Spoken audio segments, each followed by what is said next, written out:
சில்க்ஸின் ஆஹா ஓஹோ ஆடி சேல் 50% வரை தள்ளுபடி. பாரம்பரியமான சுவையான புது அறிமுகம் KTV True Value Bronadile. Meenakshi institute of engineering technology Thandalam Chennai. BTech CSC AANML ANDS cyber security ITN ECE. ஆடியில் சிறப்பானது வெள்ளிக்கிழமை, ஞாயிற்றுக்கிழமை, செவ்வாய்க்கிழமை ரொம்ப முக்கியமானது. ஒரு வீடு குடும்பம் போடுறது, கிரகப்பிரவேசம், கோவில் கும்பாபிஷேகம். கோவிலுக்கே கும்பாபிஷேகம் நடக்கும்போது வீடுக்கு கிரகப்பிரவேசம் பண்ணால் என்ன? அது மனுஷாலுங்க அந்த ஒரு எண்ணங்களை கொண்டு வளர்த்துட்டாங்க. ஆனால் ஆடி மாதம் ரொம்ப சிறப்பு. ஆடி அம்மன் அது என்ன தொடர்புமா? இந்த ஆடி மாதத்தில் கொஞ்சம் குளிர்ச்சி தன்மைக்கு வந்துடும். இந்த 4 மாத கால வெப்பநிலை இருந்ததுனால இந்த அம்பாலை குளிர வைக்கணும். அம்பாலே ஒரு நெருப்பு தானே, அக்னி இல்லையா? இந்த ஆடி மாதத்தில் அந்த அம்மாவுடைய சிரம் கொய்ததுனால உடல் மாறிட்டாங்க. உடல் மாறி அம்மை அப்படின்றது ஒரு இதுவாயிடும்.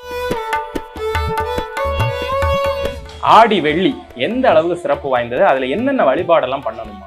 நித்தியபடி 64 உபசாரங்களும் அபிஷேகங்களும் செய்யறது வழக்கம். ஆனா ஆடி வெள்ளியில வீட்டில் இருக்கக்கூடிய பெண்கள்லாம் கையால் அரைச்ச மஞ்சளை இந்த ஆடி வெள்ளியில கொண்டு போய் அம்மனுடைய அபிஷேகத்துக்கு கொடுக்கறது ரொம்ப சிறப்பு. ஆடி வெள்ளியில இந்த மஞ்சளை அரைச்சி கொண்டு போய் அபிஷேகத்துக்கு அம்மாளுடைய சன்னிதானங்களுக்கு கொடுக்கறது நம்ம மனசுக்கும் தெளிவு, உடலுக்கும் ஆரோக்கியம், குடும்பமும் சேமமா இருக்கும். இது வழி வழியா இதை தொடர்ந்தா. வணக்கம். அம்மனுக்கே உகந்த ஆடி மாதத்தில் இன்னைக்கு நாம பேச இருக்கிறது சிவசங்கரி அம்மாளோட. வணக்கம்மா. நமஸ்காரம். எப்படி இருக்கீங்க? நல்லா இருக்குமா. நீங்க எப்படி இருக்கீங்க? அம்பாளுடைய ஆசீர்வாதம். அம்மா, இப்போ ஆடி மாதம் அப்படின்னு சொன்ன உடனே நம்ம ஆடியில் எந்த காரியத்தையும் ஆரம்பிக்க மாட்டோம் அப்படின்னு சொல்லிட்டு நமக்குள்ளேயே ஒரு பழக்க வழக்கம் இருக்குது. அப்போ ஆடினாலே ஒரு ஒதுக்கி வைத்த மாதம் அப்படிங்கிற மாதிரியா இருந்தாலும் அந்த மாதத்தில் தான் ஆத்தாக்கு அவ்வளோ சிறப்பு விசேஷம். இந்த முரண் எதனாலம்மா? இல்லை, இது மனுஷாலால் ஏற்படுத்தி கொண்டது தான். ஆனால் ஆடி மாதம் அவ்வளோ சிறப்பானது. அது சிலருக்கு தெரியாது. சிலர் பழைய காலத்து மனுஷாளுங்களுக்கு தெரியும். இந்த ஆடி மாதத்துலேயே வீடு கொடுத்தனுமே போகலாம். ஆனால் ஆடி மாதம் கொடுத்தனும் போகக்கூடாதுன்றது மனுஷாளுங்க ஏற்படுத்திட்டாங்க.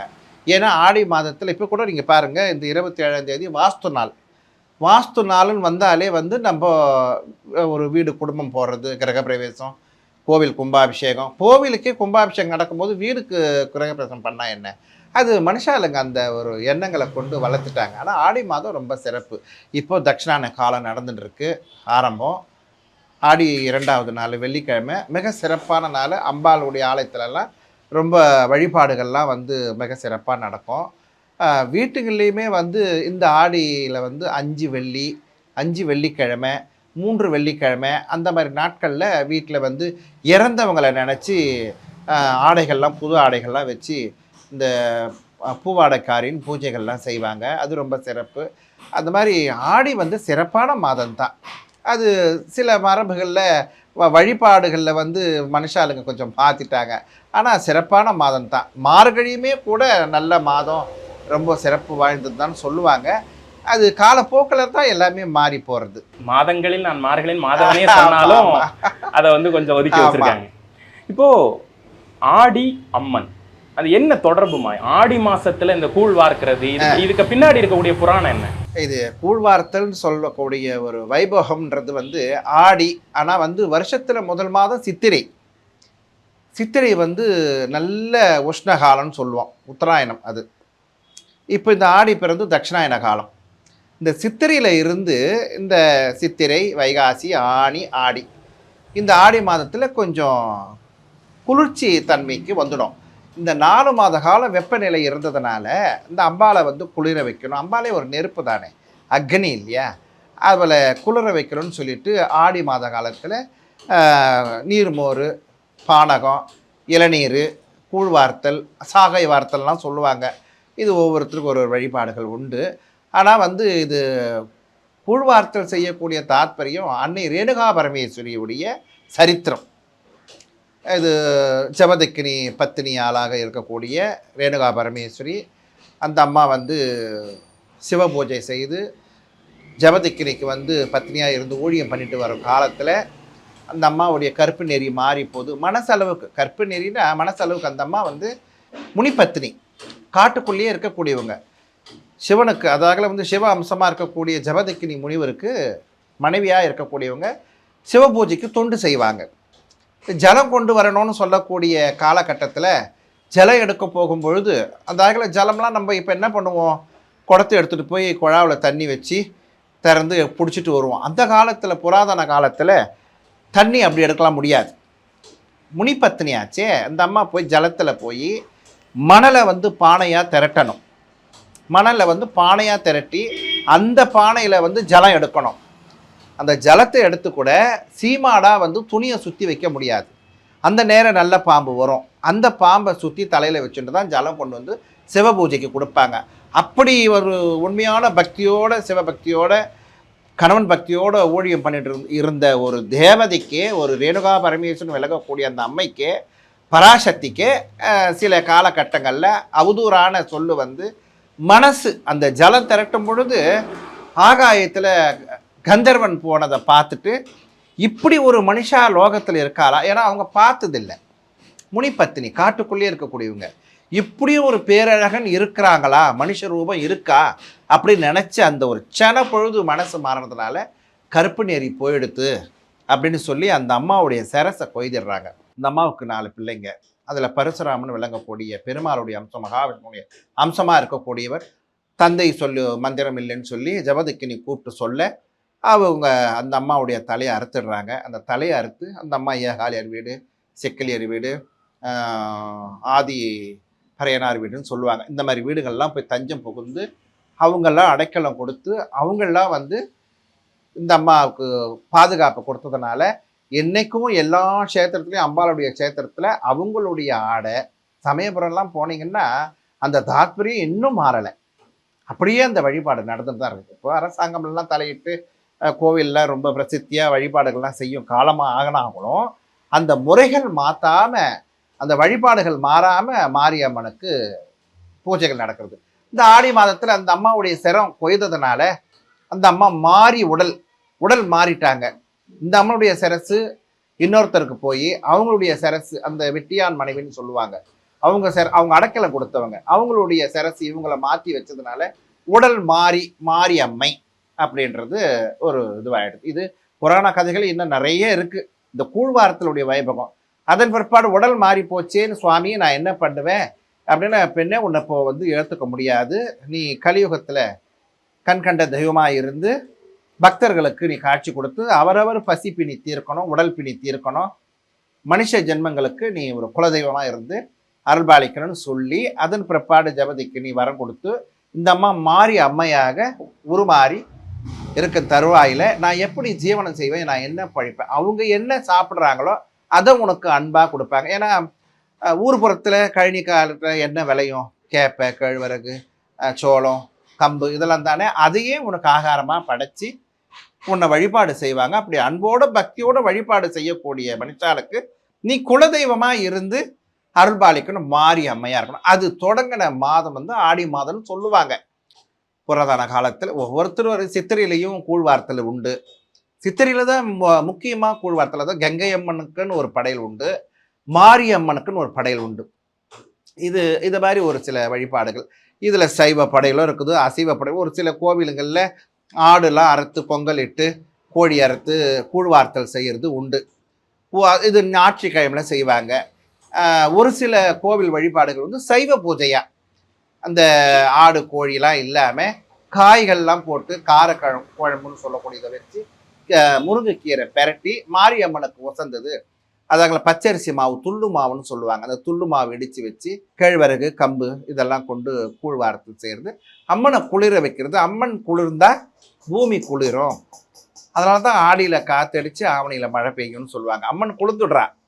நம்ம கொடுக்குற பூஜைகள்லையோ நம்ம செய்கிற ஒரு வழிபாடுகளையோ படையிலையோ மனம் மகிழ்ந்து அம்மன் குளிர்ந்து நம்மளை இந்த அளவுக்கு மக்கள் இங்கே சேவிக்கிறாங்களே மனுஷ ஜென்மங்கள் அப்படிதானேன்னு சொல்லிட்டு தாயாக இருக்கக்கூடியவ இல்லையா மக்களுக்கு அருள்பாலிக்கிறார். மழையா மழையும் ஒன்று தானே. ஆடி வெள்ளி எந்த அளவுக்கு சிறப்பு வாய்ந்தது, அதில் என்னென்ன வழிபாடெல்லாம் பண்ணணுமா? ஆடி வெள்ளின்றது முக்கியமாக வந்து கோவிலுங்களில் ஒரு சிறப்பு வழிபாடு. நித்தமும் எல்லா அம்பாளுடைய கஷேத்திரத்துலையும் இன்னைக்கு ரொம்ப சிறப்பாக இருக்கும். மஞ்சள் அபிஷேகம் மிக உகந்தது. ஆடி வெள்ளி 5 வெள்ளிக்குமே வந்து மஞ்சளால் அபிஷேகம். நித்தியபடி 64 உபசாரங்களும் அபிஷேகங்களும் செய்யறது வழக்கம். கோவில் இருக்கக்கூடிய சுவாமிகளுக்கு இந்த வழக்கம் எப்பவுமே உண்டு. ஆனால் ஆடி வெள்ளியில மஞ்சளை கையால் பெண்கள் வீட்டில் என்ன சிறப்பு அப்படின்னு நீங்கள் கேட்ட கேள்விக்கு, வீட்டில் இருக்கக்கூடிய பெண்கள்லாம் வந்து வெள்ளிக்கிழமைக்கு முன்னு வியாழக்கிழமை, அந்த வியாழக்கிழமையில் கிழங்கு மஞ்சள் சொல்லுவோம், அப்புறம் கொம்பு மஞ்சள்னு சொல்லுவோம். இந்த மஞ்சளை வந்து தண்ணியில் ஊற வச்சு மறுநாள் காலையில் இந்த மிக்சிலாம் போட்டு அரைக்கக்கூடாது, அம்மியில் உட்காந்து குளிச்சுட்டு சுத்தபத்தமாக பக்தியோட அந்த அம்மியில் அந்த மஞ்சளை அவங்களுக்கு சத்து தகுந்தா போல் அந்த மஞ்சளை ஊறின மஞ்சளை தண்ணியில் ஊறின மஞ்சளை வந்து கையில் அம்மியில் அரைக்கணும். அது கூட 2 அருகம்பில்லும் ஏல அரிசின்னு சொல்லுவோம் இல்லைங்களா, அது இந்த ரெண்டுத்தையும் கலந்து அந்த மஞ்சளில் அரைச்சி ஒரு தேங்காய் ஓடு கொட்டாங்குச்சின்னு சொல்லுவோம், அப்படி இல்லைன்னா வாழை இலை, இல்லை மண் அகண்டம், இல்லைன்னா செப்பு பாத்திரம், அந்த மாதிரி உள்ள ஒரு பாத்திரத்தில் இந்த மஞ்சளை வழிசி எடுத்துட்டு குடிச்சிட்டு நல்ல எண்ணெயும் எடுத்துகிட்டு போவாங்க கையில். இது இன்னைக்கு ரொம்ப சிறப்பாக நடக்கும். பெண்கள் வந்து தலைமொழுகி சுத்தபத்தமாக ஆகாரம் புசிக்கிறதுக்கு முன்னாடி ஆலயம் இந்த மஞ்சளை கொண்டு போய் ஒப்படைச்சிட்டு வரணும். கையால் அரைச்ச மஞ்சளை இந்த ஆடி வெள்ளியில் கொண்டு போய் அம்மனுடைய அபிஷேகத்துக்கு கொடுக்கறது ரொம்ப சிறப்பு. அந்த மஞ்சளை கொடுக்கறதுனால என்ன பலன், இந்த நல்லெண்ணெயை கொடுக்கறதுனால என்ன பலன்னா, சுவாமிக்கு அபிஷேகம் பண்ணுறதுக்கு முன்னாடி இந்த நல்லெண்ணெய் காப்புன்னு சொல்லுவாங்க, நல்லெண்ணெய் அபிஷேகம் பண்ணுவாங்க. அதுவும் குளிர்ச்சி. அது அந்த அபிஷேகம் நடந்த மறுக்கணமே, நல்லெண்ணெய் அபிஷேகம் நடந்த மறுக்கணமே இந்த மஞ்சளை அபிஷேகம் பண்ணுவாங்க. நம்ம அரைச்சி கொடுத்த மஞ்சளை அபிஷேகம் பண்ணி அம்பாளுடைய திருமேனியெல்லாம் அதை தடவி அதில் அபிஷேகமான மஞ்சளை கொஞ்சம் எடுத்து வச்சுடுவாங்க. நம்ம வீட்டில் வந்து நம்ம இருக்கக்கூடிய வேலைகள்லாம் முடிச்சுட்டு மறுபடியும் சாயந்தரமாக அந்தி சாயம் நேரத்தில் போனோம்னா அந்த அபிஷேகம் மஞ்சள், மறுநாள் போனாலும் அந்த அபிஷேகம் பண்ண மஞ்சளை கொடுப்பாங்க. மாரியம்மனுக்கு மஞ்சள் மகத்துவம்.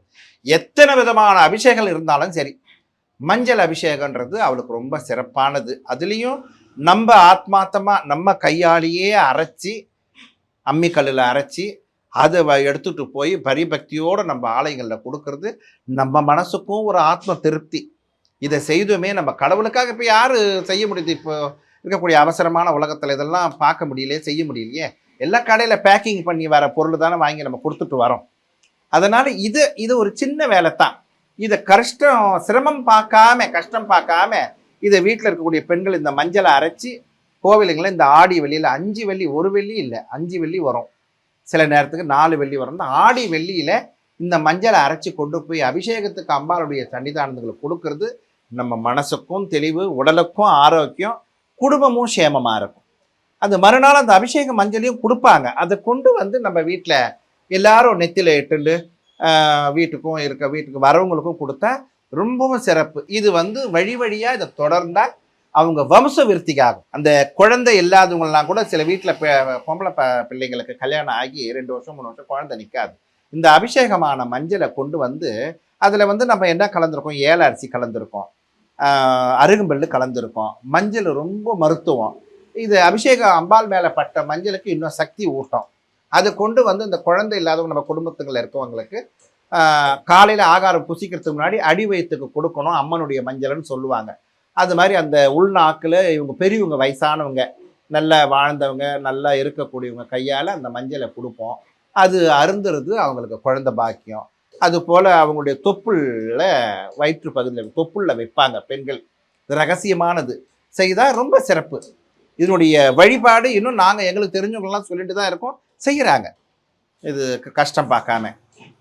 அம்மன் அப்படின்னா நிறைய அவதாரங்கள் கண்டிப்பா. இந்த அவதாரங்கள் அப்படின்னு சொல்லிட்டு நீங்க இப்போ நமக்கு இருக்கக்கூடிய நேரம் ரொம்ப குறைவா இருக்கிறதுனால, அதாகிலும் பராசக்தி சர்வலோக வியாபின்னு சொல்லுவாங்க. சர்வ உலகங்களும் சர்வ அண்ட சராசரங்களும் ஈன்றெடுத்த பராசக்தி தாய். அவளே எல்லா லோகமும் நிறைந்து இருக்கிறார், சர்வலோக வியாபி அப்படின்வாங்க. எல்லா இடத்துலையுமே அவள் நிறைஞ்சிருக்கிறார். இதில் வந்து இப்போ பெரியம்மா, சித்தி, சின்னம்மா நம்ம சொல்கிறோம் இல்லைங்களா, அந்த மாதிரி ஒவ்வொரு காலகட்டங்களுக்கு ஒவ்வொரு படைப்புக்கு அந்த அம்மா ஒவ்வொரு அவதாரங்கள் பூண்டாங்க.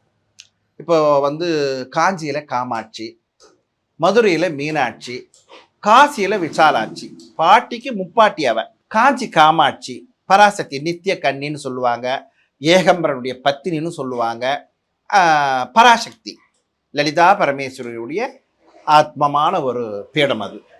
ஆனால் மதுரையில் இருக்கக்கூடிய மீனாட்சி மக்களை பெற்ற மகராசின்றது பேர். சக்தி ஒன்று தான், அங்கங்கே ஒரு அவதாரங்கள், அங்கங்கே ஒரு மகிமைகள். அவங்க எடுத்த ஒரு காரிய விருத்திக்காக மக்களை காக்கவும் கானகத்தை காக்கவும் ஒவ்வொரு அவதாரங்கள், ஒவ்வொரு சேத்திரத்துக்கு ஒரு, ஏன்னா சக்தி பீடங்கள் 64ன்னு சொல்லுவாங்க. அதனுடைய முழு வரலாறு சொல்லணும்னா கால நேரங்கள் போதும். அவ மகிமையை பேச யுகங்கள் போதாது, பரமேஸ்வருடைய மகிமையை பேச யுகங்கள் போதாது. ஆனால் நம்ம மனுஷா எல்லாருமே சக்தி வழிபாடு முக்கியத்துவம் கொடுக்கணும். பெண்கள் எல்லாம் சக்தி ரூபமாகவே பார்க்கணும். அதெல்லாம் இப்போ இருக்கக்கூடிய ஜெனரேஷனில் மக்களுங்கெல்லாம் புரிஞ்சுட்டு நடந்தாலே ரோக நிவாரணம் தான், நோய்வாய் வராது. மக்களுக்கு எவ்வளோ கஷ்டப்படுறாங்க. ₹1 சம்பாதிக்கணும்னா கூட பல கஷ்டங்களை அனுபவிச்சுட்டு தான் அந்த ₹1 அவங்க கைக்கு வருது. அது நல்ல விதமோ கெட்டவங்க எப்படியா இருந்தாலும். ஆனால் சக்தி வழிபாடு, தெய்வ வழிபாடு, பொதுப்படியாக தெய்வ வழிபாடு. அதுலேயும் சக்தின்றது தாயாச்சே. தாய்க்கு தானே கனிவான மனசு உள்ளோம். அடிச்சிட்டாலும் அழக்கூடியவ முதல் அம்மா தான். அப்பா அழமாட்டார், மனசில் கஷ்டம் இருக்கும். தந்தை அழமாட்டார், அடிச்சுட்டு நல்லதுக்கு தான் அடிப்பாங்க பிள்ளைகளை. கருத்தாக இருக்கணும், அறிவாக இருக்கணும் தான் அப்பா அதிகாரம் பண்ணுவார். ஆனால் மனசுக்குள்ளே அவருக்கு ஐயோ நம்ம பிள்ளையை அடிச்சிட்டுமேன்ற ஒரு கவலை இருக்கும். ஆண் வெளியில் காட்டிக்க மாட்டாங்க. ஆனால் பெண்கள் இலகின மனசு. அதனால் அம்பா தான் நமக்கு தாயாகவும் சேயாவும் இருந்து வழிபாடு செய்யக்கூடியவா. இந்த ஆடியில் சிறப்பாக அவளை வழிபாடு அவரவர் வசதிக்கு ஏற்றவாறு. இப்போ இந்த கூழ்வார்த்தல்னு சொல்கிறது, அதுக்கு பட்சண படையலெல்லாம் வச்சு அதுக்கு பூஜா புரஸ்காரங்கள்லாம் செய்கிறது ஒரு வகை உண்டு. என்னால் அதெல்லாம் எதுவுமே செய்ய முடியாது அப்படின்னா ஒரு கேழ்வரகு ஒரு ஒரு ஆழாக்குன்னு சொல்லுங்க, நம்ம ஒரு டம்ளர் அளவு அதை எடுத்து காசி கஞ்சி போல் காசி வச்சு அம்மா அன்போடு நான் வைக்கிறேன், என்கிட்ட இருக்கிறது இது தாண்டிம்மா அப்படின்னு அதை அவளுக்கு படைச்சிட்டு நம்ம சாப்பிட்டோம்னா அது அவள் சாப்பிட்டதுக்கு அர்த்தம். ஆடியில் சிறப்பானது வெள்ளிக்கிழமை, ஞாயிற்றுக்கிழமை, செவ்வாய்க்கிழமை ரொம்ப முக்கியமானது. ஒவ்வொருவருடைய ஆலயங்களுக்கு ஒரு ஒரு வழிபாடுகள். நிறைய விஷயங்கள் ஆடி குறித்தும் அம்மனுடைய சக்தி குறித்தும் பேசுனீங்க. ரொம்ப நன்றி. ரொம்ப சந்தோஷம். சென்னை சில்க்ஸின் ஆஹா ஓஹோ ஆடி சேல் 50% வரை தள்ளுபடி. பாரம்பரியமான சுவையான புது அறிமுகம் KTV True Value Bronatile. Meenakshi institute of engineering technology Thandalam Chennai. BTech CSC, ANML, ANDS, cyber security, ITN, ECE.